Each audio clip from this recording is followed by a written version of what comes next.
Sports leagues all over the world are allowing biological males to compete against biological females in the name of transgender equality. Now, in professional surfing, a man who now goes by the name Sasha Jane Lowerson won first place in the Western Australian State Championships. And in mixed martial arts, a biological male named Fallon Fox was allowed to fight against a female. Now, the fight went as you'd expect. Fox broke the skull of female fighter Tamika Brents. So what do female athletes have to say about this? I'm so glad we have Carla Esparza here in studio with us today, who can tell us about this. Carla, thanks for joining us. I'm so thrilled to hear what you have to say, because this isn't an idea for you. You have been a pioneer in the sport of mixed martial arts, and you fought against men. What does this mean, especially within the field that you're in? Well, this is a very important issue for me, and it's one that's been really popular in the media lately. I want to preface by saying that I do support people's right to be who they want to be, and I think inclusion is important. But with that being said, I feel that fairness and safety in sport is more important.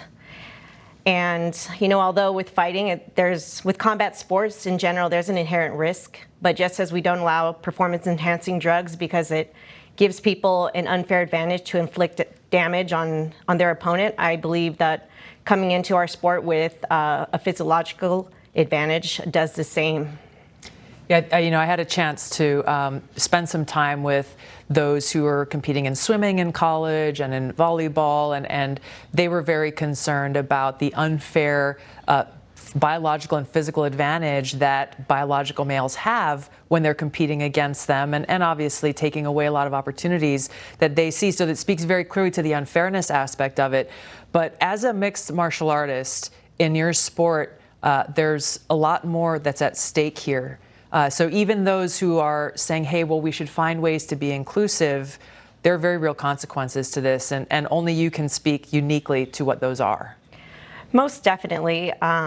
You know, I believe when it comes to safety, we need to have science prove beyond a reasonable doubt that there is no advantage, because we're in the danger business, we're in the fight business, and we can get hurt out there.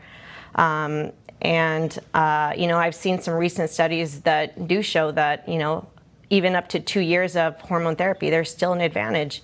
So, you know, taking away opportunities from girls such as scholarships, paydays, you know, just positions and victories is just unfair. And, you know, like I said, until the science can prove that it is fair, I don't think they should have trans athletes in female sports. Yeah, you know, I know as you go around, obviously you're the reigning champion right now, and you spend a lot of time with young women and girls who really look up to you and are inspired by the example that you've set and aspire to achieve some of the things that you have. And I know that you feel as strongly as I do that we need to make sure that they have those avenues to be able to do that as women. Most definitely. And as a pioneer of this sport, you know, I'm familiar with the battle for inclusion. You know, I fought myself through so many challenges, you know, just to get where we are today, not only in mixed martial arts, but in wrestling and jiu-jitsu.